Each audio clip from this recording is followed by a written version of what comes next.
Bonjour à tous, bienvenue. Merci d'être là pour cette première table ronde de l'après-midi sur cette plénière territoriale World Impact Summit 2024. Je me représente brièvement. Je suis Elsa Landard, je suis journaliste radio à l'origine, mais maintenant je suis aussi formatrice radio et podcast pour plein de publics différents. Et de temps en temps, j'anime aussi des tables rondes, notamment ici au World Impact Summit, depuis la première édition en 2019, place des Quinconces. Et je dois dire que, comme tous ceux qui étaient là à la première édition, je remarque l'évolution et l'ampleur qu'a pris ce sommet international. D'ailleurs, au début, on se disait international World Impact Summit, c'est très ambitieux, mais elle était déjà ambitieuse, cette première édition. Et maintenant, je comprends mieux. Et voilà, je suis très impressionnée et toujours très, très heureuse d'être ici. Tout de suite, on va parler de flexibilité, la flexibilité du système électrique au service de la transition énergétique. C'est le thème, le titre de cette nouvelle table ronde. Je vais donc appeler Olivier Cassou-Débat et Yannick Jacquemart à me rejoindre sur la scène.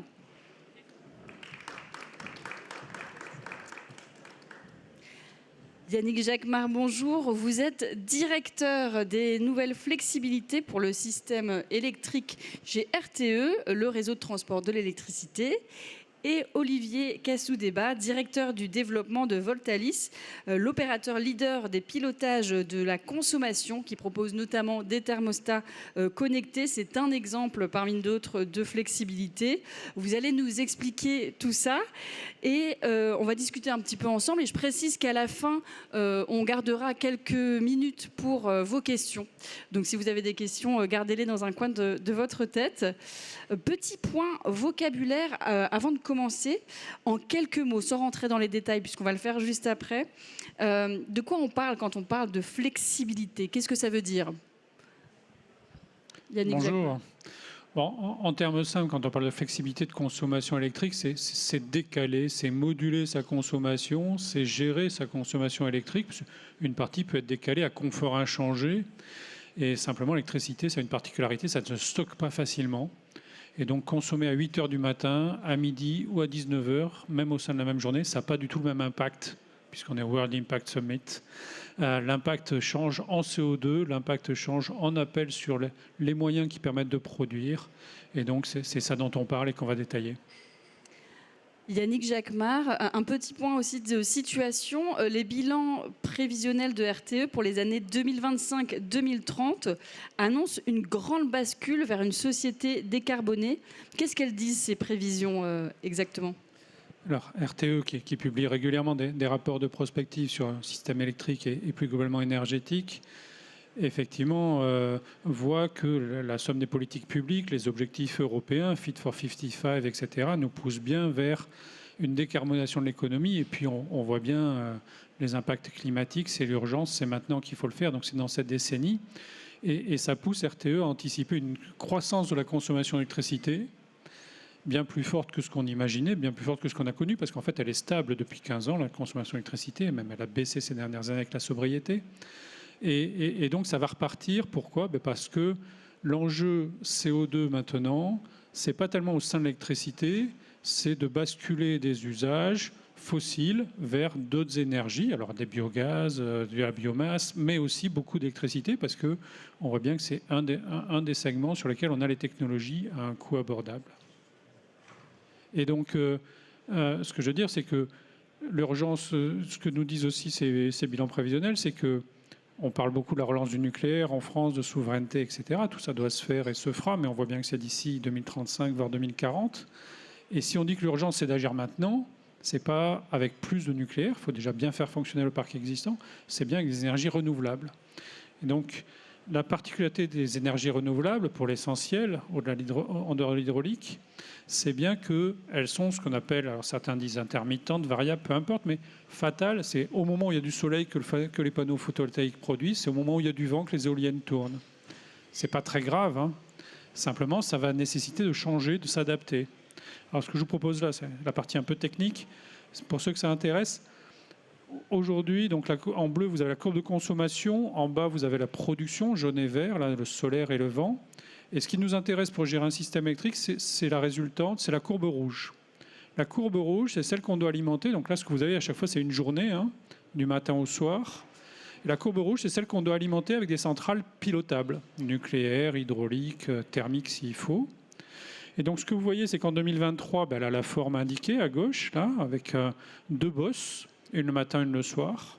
Et vous voyez qu'au fur et à mesure, le photovoltaïque va se développer, et c'est ça qui se passe très vite dans les années là, c'est le photovoltaïque qui se développe le plus vite. Et donc vous voyez que ce creux de l'après-midi se creusait. Donc en 2030, on aura la forme rouge au milieu, et en 2035, on aura ce grand creux qui est l'après-midi. C'est-à-dire qu'on a beaucoup de photovoltaïque disponible et donc le solde à se couvrir par les autres centrales va être beaucoup plus bas, ce qui n'est pas grave, hein, mais ça veut dire qu'il y a de la place pour consommer davantage à ce moment-là. Et donc en fait, on a un grand creux de consommation moins photovoltaïque. On a un vrai moment où il y a de l'électricité décarbonée disponible et où si on n'a pas assez de consommation, on va la jeter. C'est ce qui se passe déjà à chaque fois qu'il y a des prix nuls. Pour ceux qui suivent un peu, ça arrive qu'il y ait des prix nuls dans l'électricité, des fois la nuit, mais beaucoup l'après-midi. Et je peux vous le dire, là, dès 2024, on est au mois de mars, en mai, en juin, tout ça va arriver au printemps, cet été. Il y aura des prix nuls. On va jeter de l'électricité renouvelable, ce qui est un peu dommage. Concrètement, ça veut dire que l'après-midi, il y a beaucoup de soleil, mais ce n'est pas à ce moment-là qu'on a le plus besoin d'électricité. Donc, ce n'est pas à ce moment-là qu'on a pris l'habitude de consommer. Nos ballons d'eau chaude, on les démarre plutôt la nuit. La recharge des véhicules électriques, dans les statistiques qu'on a, nous, on n'a pas encore bien pris l'habitude de la programmer. Le chauffage, la production de froid dans notre tertiaire, plein de choses. Donc ça nous invite à repenser notre consommation d'électricité, puisqu'il va y avoir des nouveaux usages, mais qui sont de nouvelles technologies. Il y a beaucoup de choses sur batterie. Tout ce qui est sur batterie, si on en a besoin à un moment de la journée, qu'on le charge l'après-midi ou à 8 h le matin, c'est pareil. Pour l'utilisateur, c'est pareil, c'est le même confort. Pour le système électrique, c'est pas du tout pareil. Et on le verra, en termes de prix, c'est pas pareil non plus. Donc, c'est moins cher de consommer au bon moment. Mais donc, les heures creuses et les heures pleines, quand est-ce qu'elles ont été définies? Est-ce que ça veut dire que du coup, on va changer les heures creuses et les heures pleines? Alors, les heures creuses et les heures pleines, elles ont basiquement été définies dans les années 80, 90. Et ça résulte de la première transition énergétique, c'est quand la France s'est dotée du parc nucléaire face à la crise d'il y a 50 ans, des années 70. Comme le nucléaire, ça ne module pas très facilement l'échelle de la journée, on s'est retrouvé avec beaucoup d'électricité disponible la nuit à l'époque, puisqu'on consommait la journée et moins la nuit, et on avait un moyen de production qui lui était relativement constant, pour simplifier. Donc on avait l'électricité disponible la nuit, on a inventé le ballon d'eau chaude, on a inventé certains usages, on a inventé les heures creuses à l'époque. Aujourd'hui, on a quasiment la même situation, sauf que ce n'est pas la nuit qu'on a de l'électricité disponible, c'est la journée. Donc normalement, c'est quand même plus simple de consommer la journée en milieu de journée que la nuit. Donc c'est ça le défi de ce qu'on a à faire dans les années qui viennent. Donc, quels sont les différents types de flexibilité? Déjà, les heures creuses, les heures pleines, les ballons d'eau chaude, c'était déjà des exemples de flexibilité? Alors justement, on travaille avec Voltalis et l'ensemble des autres acteurs à bien se parler sur les différents types. C'est un mot très général, flexibilité, on voit que ce n'est pas très clair. Alors, je vais faire un peu de théorie. On va dire qu'il y a 4 types de flexibilité et si je veux que vous reteniez quelque chose, c'est uniquement 2. La première, c'est ce que j'appelle des flexibilités régulières. C'est ce que je vous ai montré. On sait à l'avance qu'il y aura du soleil l'après-midi. On sait qu'il y en a plus en juin qu'en décembre. Mais on sait que globalement, on aura des pics de prix tôt le matin, tard le soir, enfin tôt le soir, au moment où avant que le soleil se lève et juste après qu'il se couche. Ça, on le sait à l'avance, c'est prédictible, c'est régulier. Donc, on peut programmer son chauffage pour moins consommer le matin, pour chauffer un peu avant, baisser après, etc. Ça, c'est le pattern de base, le motif de base. Après, dans la réalité du système électrique, il y a quand même des choses qui bougent. On a toujours eu l'habitude de dire quand il fait froid, il y a plus de consommation du fait du chauffage, etc. Donc ça va rester. Donc les périodes froides, sur la température, ça bouge. Et puis maintenant, il y a le vent. Et le vent, on ne peut pas prévoir. Moi, je ne sais pas dire à quelle heure il y aura du vent ou quel jour il y aura du vent. Donc ça, c'est plutôt 1 jour, 2 jours avant, quelques heures avant, qu'on peut vraiment savoir et qu'on peut réoptimiser au mieux. Mais si déjà on a le pattern de base, on est déjà pas mal. Si on réoptimise la veille, on est vraiment très bien. Et après, si je fais le tableau complet, il y a ce qu'on appelle des flexibilités d'équilibrage. Certains parlent de V2G, de service système, de maintenir la fréquence. Oui, RTE a besoin de ça, mais on a besoin d'un petit volume là-dessus. Les gros volumes dont on a besoin, ceux dont on parle pour la transition énergétique, c'est le 1 et le 2.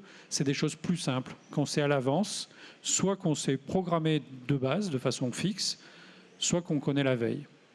Et puis, je ne serais pas complet si je ne parlais pas de la grande actualité de l'an dernier, qui était EcoWatt, et ce qui a été demandé, d'une flexibilité particulière, de baisser fortement en cas d'alerte, en cas de problème sur la sécurité d'approvisionnement du réseau.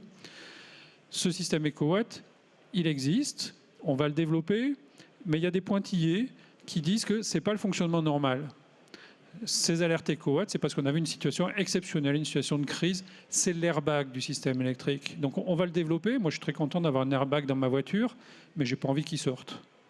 Mais EcoWatt, les alertes EcoWatt, c'est pareil. On est content de l'avoir au cas où, mais on n'a pas envie de s'en servir. Donc pour ne pas s'en servir, il faut qu'on apprenne à bien gérer en amont, à bien placer sa consommation, à limiter les pointes, à remplir les creux. Et ce n'est pas très compliqué, c'est juste quelque chose qu'il faut apprendre collectivement. C'est moins cher, c'est plus vertueux, donc il n'y a pas de raison qu'on ne le fasse pas. Et avec ça, on n'aura pas de problème d'alerte comme on a eu l'an dernier. Très bien. Et quand on parle de flexibilité à la demande, qu'est-ce que ça veut dire concrètement ? Ça veut dire, ce qu'on appelle la demande, c'est la consommation. Dans le système électrique, il y a la production, donc l'offre, et puis la demande, c'est la consommation, la somme des consommations, j'insiste, de tout le monde.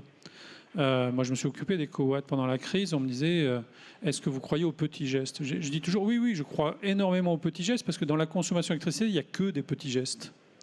C'est-à-dire que la consommation de la France, moi, quand j'ai regardé le détail, etc., je dis toujours, je n'ai pas le numéro de téléphone de quelqu'un qui consomme 10% de la consommation électrique française.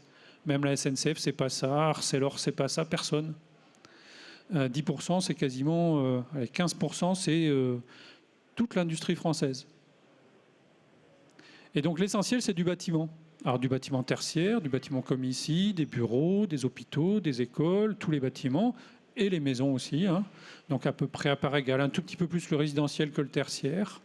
Et donc c'est une somme de plein de gestes, de bâtiments mal gérés, mal utilisés, qui n'ont pas d'équipement de programmation la plupart, etc. C'est ça la réalité de notre parc immobilier pour l'essentiel. Et donc, ça va avec la rénovation énergétique, avec ce qu'on appelle le décret Bax dans le tertiaire.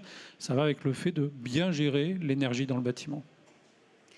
Olivier Cassou-Débat, peut-être un mot sur les différentes solutions pour le consommateur. Comment le consommateur peut prendre la main sur cette flexibilité ? En effet, bonjour à tous et à toutes.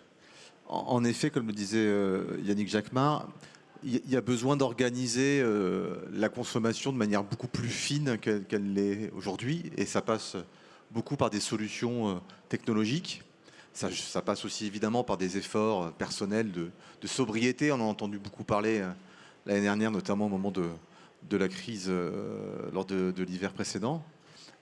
Mais ça passe aussi par des petits gestes du quotidien sur tout un tas d'usages qu'on a à la maison, que ce soit sur son électroménager, pouvoir déclencher ces cycles de machines au moment, en journée, plutôt que de le faire le soir en rentrant du travail, où on contribue à la pointe, au pic.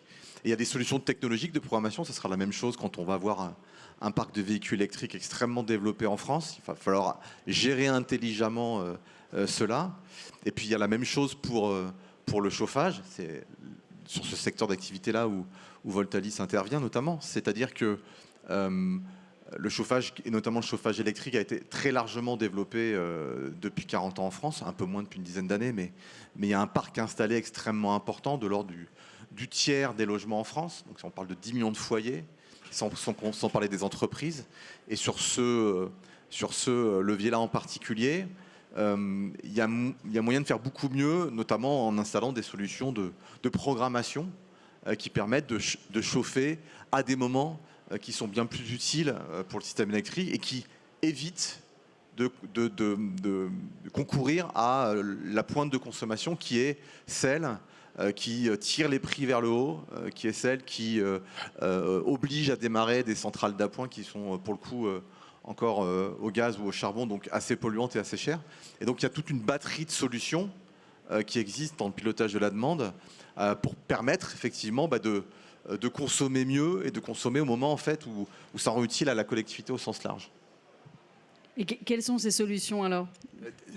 Typiquement, le ballon d'eau chaude en était une. On avait décidé à ce moment-là, comme l'a dit Yannick Jacquemart, de démarrer la nuit et en faisant des heures creuses. Il y a de plus en plus d'offres de fourniture d'électricité qui privilégient les moments où l'électricité est décarbonée. Hein. Les fournisseurs se sont mis à faire ça depuis quelques années avec des heures super creuses ou des heures super vertes. Ça, c'est pour inciter le consommateur justement dans sa réflexion à démarrer des usages au bon moment. Ou alors avec les jours rouges, les jours bleus, les jours blancs. Ça, c'est l'offre tempo qui est effectivement dans cette veine-là, je dirais, c'est-à-dire la capacité à inciter le consommateur, en tout cas lui faire comprendre que s'il consomme à des heures qui ne sont pas les plus favorables, ça va avoir un impact sur sa facture. Donc quelque part, on vient le sensibiliser sur un sujet particulièrement sensible, justement. Donc les solutions existent. Sur le chauffage, nous, ce qu'on connaît, c'est ça.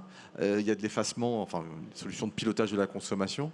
Il va y en avoir sur les batteries, il va y en avoir sur les pompes à chaleur qui demain arriveront. En fait, l'idée derrière tout ça, c'est de rendre les usages le plus possible connectés avec les besoins du système électrique. Ce n'est pas que pour soi individuellement, mais il faut le faire aussi dans une dimension plus collective, plus solidaire, par l'intermédiaire de solutions technologiques ou d'opérateurs comme Voltalis peut l'être, mais aussi par d'autres moyens sur d'autres types d'usages, tous les usages du quotidien, je dirais. Peut-être un mot sur le boîtier justement de Voltalis. Comment ça fonctionne? Donc c'est un boîtier connecté. Le nôtre ou d'autres, peu importe, mais oui, c'est un thermostat connecté qui vient piloter chacun des radiateurs du logement. Qui vient donc vous offrir aux particuliers une solution pour programmer, piloter à distance ces radiateurs, donc avoir un usage plus sobre de son énergie, afin de faire des économies derrière, hein, c'est l'objectif aussi.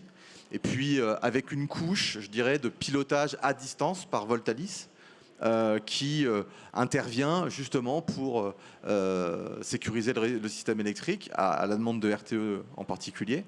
En venant de temps en temps moduler la consommation de ces appareils.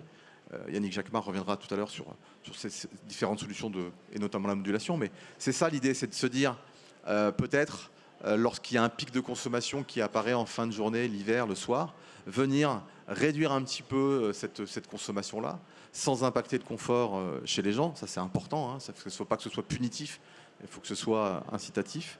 Et c'est l'agrégation de toutes ces baisses de consommation qui a un impact à la maille du réseau, puisque 1 kW chez soi ou 2 kW chez soi, c'est pas grand-chose, mais additionné sur des millions d'équipements, environ 1 million, chez nous, on a équipé plus d'1 million de radiateurs de notre solution, ça fait des mégawatts et des centaines de mégawatts en moins, et c'est ce que regarde le système électrique pour son équilibre entre l'offre et la demande. Dans la législation, donc le 1er janvier 2027, toutes les habitations, tous les particuliers devront avoir un thermostat, pas forcément connecté, hein, je ne crois pas, mais au moins un thermostat. Que prévoit la loi aussi, peut-être pour les entreprises, le tertiaire, les industries? Est-ce qu'il y a aussi des choses qui vont être demandées à ces secteurs-là? Oui, tous les bâtiments tertiaires, ce qu'on appelle le décret BACS, qui est le nom anglais pour les gestionnaires techniques du bâtiment, les GTB. Et donc, il y a une obligation d'équipement de tous les bâtiments de plus de 1000 m², ça fait à peu près 70 kW, d'ici, normalement, le 1er janvier 2026, donc c'est très rapide. Hein. Tout ce mouvement-là, ce que je voudrais faire comprendre, c'est que ça se passe maintenant. On n'est pas dans des solutions pour dans 10 ans. Ça se passe maintenant, l'équipement. Vous avez qu'à aller dans n'importe quelle grande surface de bricolage, vous voyez bien toute la partie domotique, l'ampleur qu'elle a pris ces dernières années. Les obligations réglementaires sont là. Le sujet, c'est d'arriver à comprendre, mais qu'est-ce qu'il y a d'intelligent à faire avec ces équipements techniques? Parce que ce n'est pas le tout d'équiper tout le monde de BACS, de domotique. La question, c'est quelle est la bonne programmation? Et donc, moi j'essaie de résumer ça par ce schéma. Ce que je vous ai mis d'abord à droite, c'est les prix. C'est des prix d'électricité au jour le jour. J'ai pris 2 jours au hasard, mais j'aurais pu prendre aujourd'hui, hier, avant-hier. Je peux jouer comme ça. RTE a une application, si vous voulez regarder, qui s'appelle Ecodomix, qui est publique, avec toutes les données du système électrique. Il y a les prix tous les jours, vous pouvez jouer. tous les jours, les prix ont cette forme de M. Si vous voulez retenir quelque chose, c'est ça. Les prix, c'est un M avec 2 pointes et 2 pointes étroites. J'insiste beaucoup là-dessus. Ça dure 1 à 2 heures. En cœur de l'hiver, ça peut durer 3 heures le matin. Mais voilà, sur 2 heures, si vous évitez les pics de 2 heures, votre consommation peut baisser de 20%. C'est à peu près ça, l'ordre de grandeur sur l'année. Et éviter une consommation pendant 2 heures, la décaler, c'est facile. Alors, c'est facile sur la charge des voitures, c'est plus simple, les chauffe-eau, mais même un chauffage, si on préchauffe avant, on baisse, il y a un tunnel de confort, le temps que la température baisse, vous sentez pas la différence. C'est une question d'anticiper ça. On consomme avant, on consomme après, on limite pendant, et l'impact sur le coût de l'électricité, certes, il est pour le système, mais il est pour l'utilisateur. Moi, j'ai coutume de dire maintenant que dans la transition énergétique, c'est une des rares solutions d'abord où on peut limiter les émissions de CO2 en y gagnant. Ce n'est pas tous les jours qu'il y a des solutions où le coût de la baisse de CO2 est négatif. Et en fait, c'est une solution gagnant-gagnant-gagnant. On y gagne sur la facture, on y gagne sur son impact, sur son effet CO2, et on y gagne parce qu'on crée de la place dans le système électrique pour décarboner d'autres usages, pour qu'on ait plus de véhicules électriques demain, pour qu'on ait plus de pompes à chaleur, pour qu'on puisse décarboner l'industrie plus vite et en limitant les investissements. Donc c'est gagnant-gagnant-gagnant, c'est juste compliqué à mettre en place parce qu'il y a beaucoup d'acteurs. Il faut comprendre ce qu'il y a à faire, il faut qu'il y ait les vraies incitations économiques, il faut qu'il y ait des tarifs. C'est ça qu'on veut faire dans les 2 années qui viennent, qu'il y ait des offres comme celle de Voltalis et d'autres, plein d'autres, et qu'il y ait en face une bonne compréhension des modes de programmation les plus utiles. Si vous retenez qu'il faut juste limiter l'usage à 8h et 9h le matin et à 19h le soir, vous avez compris l'essentiel. Le reste, après, c'est du détail. Très bien. Il y a un point qui est important pour rebondir sur ce que vous dites, sur le besoin d'aller vite. C'est qu'on part finalement d'assez loin sur l'implémentation de solutions techniques ou technologiques qui permettent ça, c'est-à-dire de consommer au bon moment. Il y a quelques chiffres qui circulent pour vous donner un ordre d'idée. Dans le résidentiel, on est entre 6 et 8% de logements seulement qui sont équipés de ce genre de système de programmation. Je pense que dans le tertiaire, on ne doit pas être beaucoup mieux. Donc il y a, moins qu'on puisse dire, une grande marge de progression. Et c'est pour ça que la réglementation pousse aussi et va faciliter l'implémentation de ce genre de sujet. C'est parce que c'est pour aujourd'hui, c'est pour demain, on ne parle pas dans 10 ans. Si on veut vraiment aller consommer au bon moment, éviter les fameuses pointes de consommation du matin ou du soir, il va falloir accélérer le déploiement de ce genre de dispositif. Et l'État se met en mouvement justement pour accompagner cela au mieux. Il y a un retour d'expérience assez intéressant. Vous avez lancé justement le concours CubeFlex. C'est bien ça. Le concours national de la flexibilité électrique, notamment pour inciter et sensibiliser les entreprises à faire des efforts et à réduire leur consommation d'énergie. Vous pouvez nous en parler un petit peu de ce concours CubeFlex ? Oui, avec plaisir. Les concours Cube, peut-être que certains connaissent, c'est le championnat de France d'économie d'énergie. C'est des concours qui existent pour limiter la consommation d'énergie dans toutes sortes. Ça existe dans le scolaire, dans les bâtiments, dans l'État, dans les bâtiments municipaux, etc. Et ce qu'on a lancé, nous, avec l'IFPEB, donc l'Institut français de la performance énergétique du bâtiment, c'est un concours de flexibilité. C'est-à-dire on ne cherche pas forcément à consommer moins sur la journée, mais on cherche à consommer au bon moment. Donc on avait lancé ça l'an dernier au moment des crises éco-watts. Et on voulait mesurer la capacité d'un bâtiment à effectivement consommer au bon moment. Alors là, ce que je vous montre, c'est un résultat sur un vrai site, un bâtiment qui n'est pas à Bordeaux. L'Université de Bordeaux a aussi participé, mais là, c'est en région parisienne. C'est un bâtiment de bureau privé avec 15 locataires qui étaient dans le bâtiment. Et on leur a dit, voilà, si on simule une alerte éco-watt, donc du coup, là, ils ont un peu baissé le confort, mais si on simule une alerte éco-watt, qu'est-ce que vous êtes capable de faire comme courbe de charge ? Ce qu'on leur demande, c'est de baisser au maximum leur consommation sur les 2 périodes grisées, c'est-à-dire le matin, mais là, c'était assez large, c'était 8h, 13h, et le soir, 18-20. Et donc, qu'est-ce qu'ils font ? Ils sont passés de la courbe bleue à la courbe rouge ce jour-là. Et comment ils font pour passer à la courbe rouge ? Il n'y a pas de miracle. Ils ont quand même chauffé le bâtiment, ils ont quand même mangé, ils ont quand même pris les ascenseurs, etc. Mais qu'est-ce qu'ils ont fait? Ils ont anticipé. C'est ça la leçon principale de ce truc-là. C'est il faut programmer, il faut anticiper. Ils ont commencé par monter la courbe rouge. Vous voyez, elle commence par monter bien au-dessus de la bleue. On préchauffe dans les heures creuses de fin de nuit, on prépare plein de choses pour avoir moins besoin de faire au moment où tous les occupants du bâtiment arrivent à 9h du matin ou à 8h. C'est ça le secret. Alors après, ça tient plus ou moins, ils arrivent à tenir un petit moment, et puis on voit que ça remonte à la fin, parce qu'au bout d'un moment, il fait quand même froid. C'est pas grave. Au bilan, ils ont quand même réussi à baisser leur puissance jusqu'à 33%. C'est quand même énorme.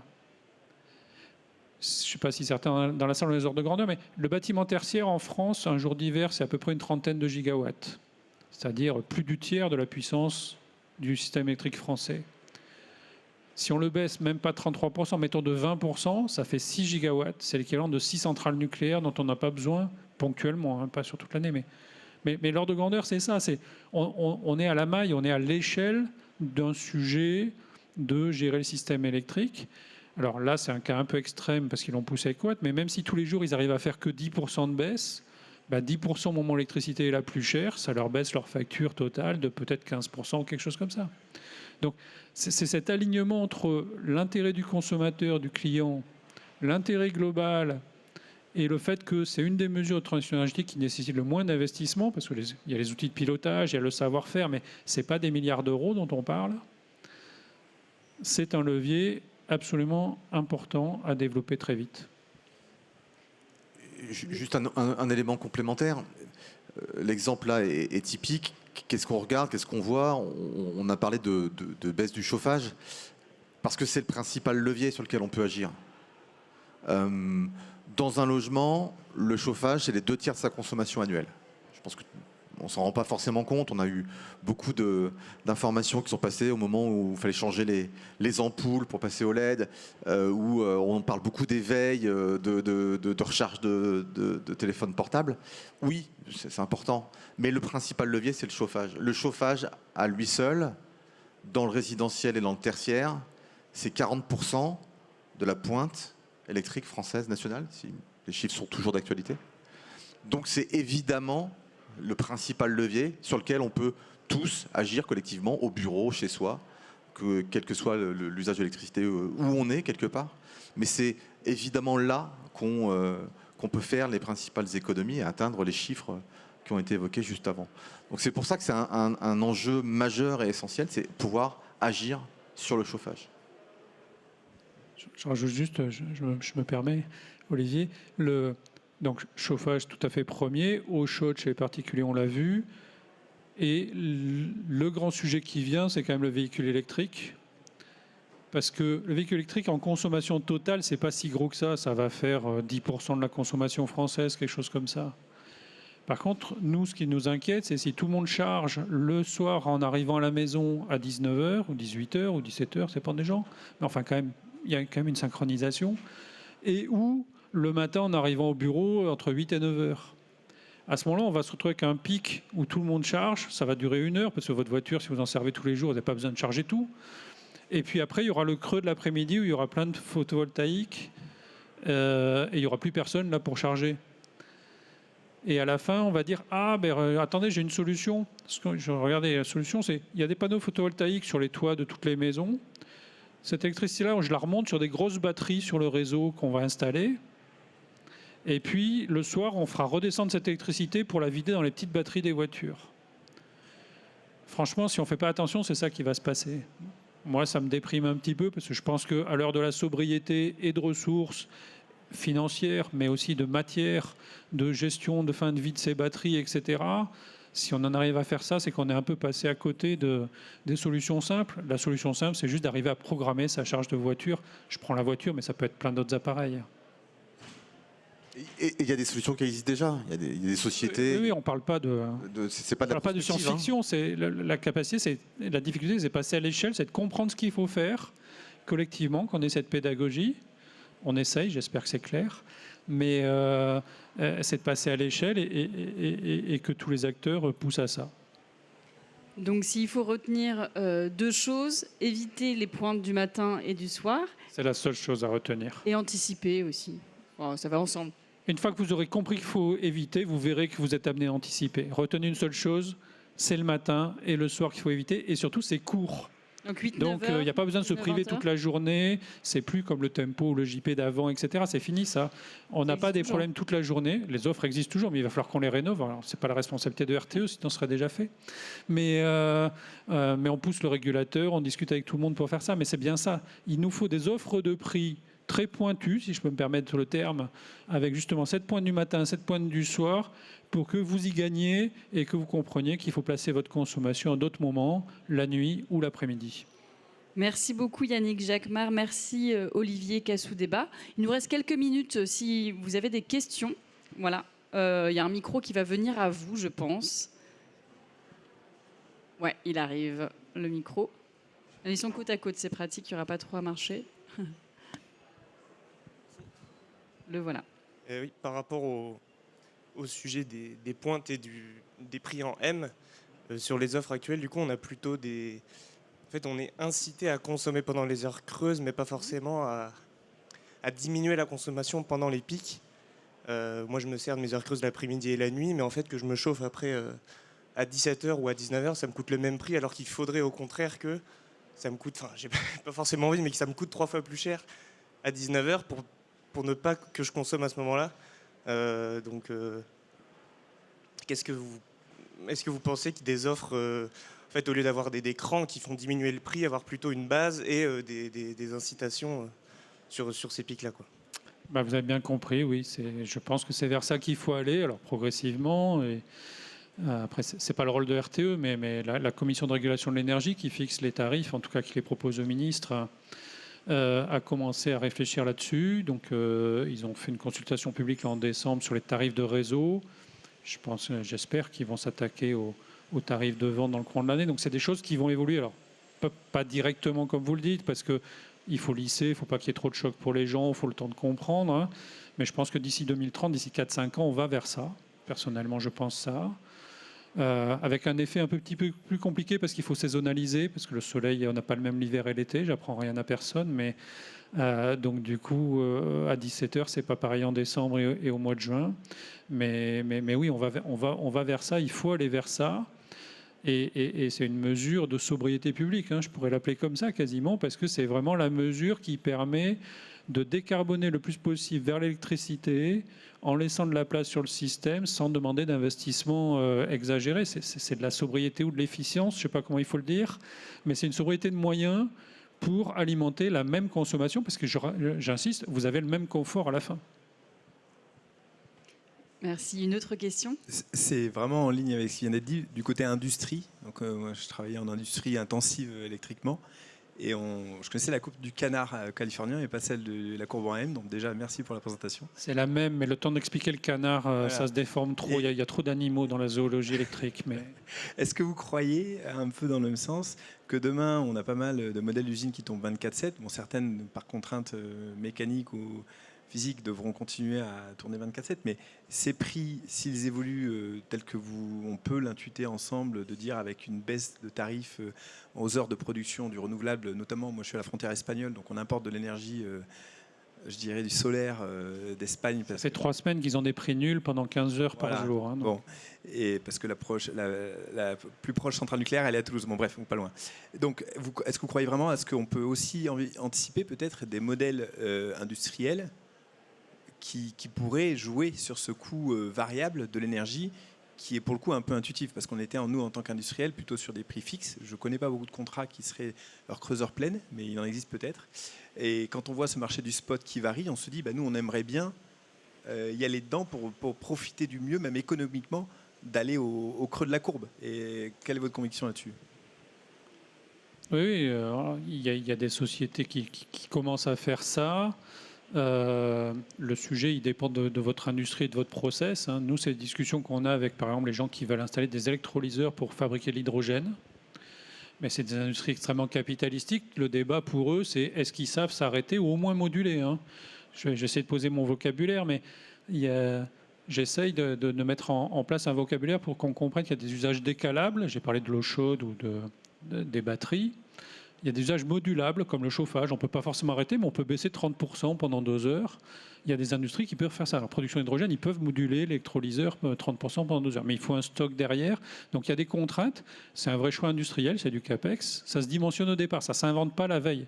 Je rejoins sur le fait d'anticiper, quoi. Une fois que l'installation est là, c'est compliqué. C'est du dimensionnement d'installation, mais oui, on essaye de voir avec les électrolyseurs, par exemple, s'ils peuvent moduler pendant 2 heures matin, 2 heures le soir. C'est le schéma de base.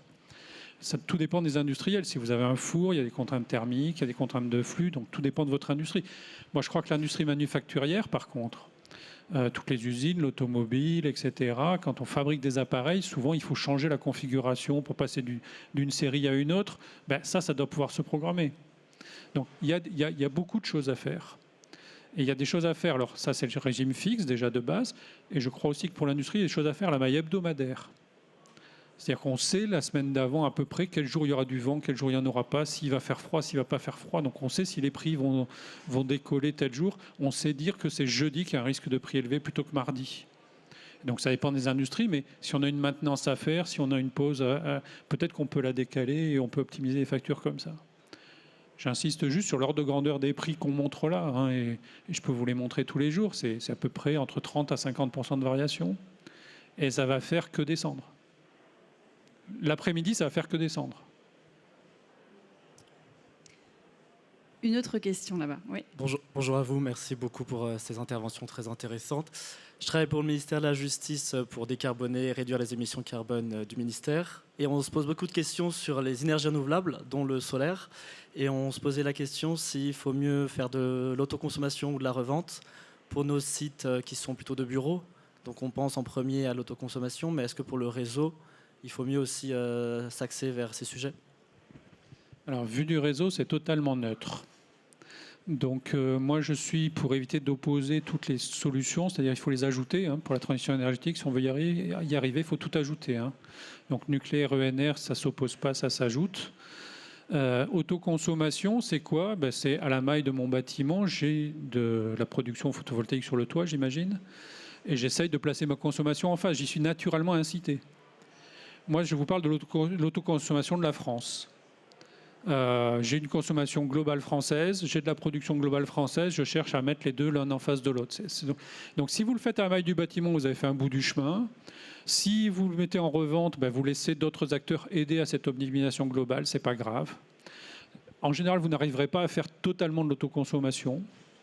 Donc mon seul mot d'ordre, c'est vous arrêtez pas l'autoconsommation, produisez davantage et mettez-en sur le réseau. D'autres viendront l'utiliser, qui n'ont pas les toits, qui n'ont pas le foncier. Dans l'électricité, j'ai coutume de dire que ce qu'il faut privilégier, c'est l'économie du partage. Et que le réseau physique, c'est la plateforme d'échange, c'est la plateforme qui permet cette économie du partage, en fait. C'est comme ça que ça marche, hein, si je veux le résumer. En termes non ingénieurs, mais c'est vrai. Donc voilà, mais après l'autoconsommation, c'est des avantages fiscaux, c'est des avantages de tarification, prenez-les, faites-le. Ce qui est intéressant, c'est que quelqu'un qui autoconsomme va être incité à regarder sa courbe de consommation. Il va se poser des questions sur qu'est-ce que je consomme moi. Ce qui est intéressant, au-delà du rationnel des volumes, c'est l'implication des acteurs. Que ce soit un individuel, que ce soit une administration, que ce soit une collectivité, quand elle se pose cette question-là, elle commence à réfléchir à sa consommation électrique, elle se rend compte qu'elle peut en bouger à service rendu équivalent. C'est ça qui est important.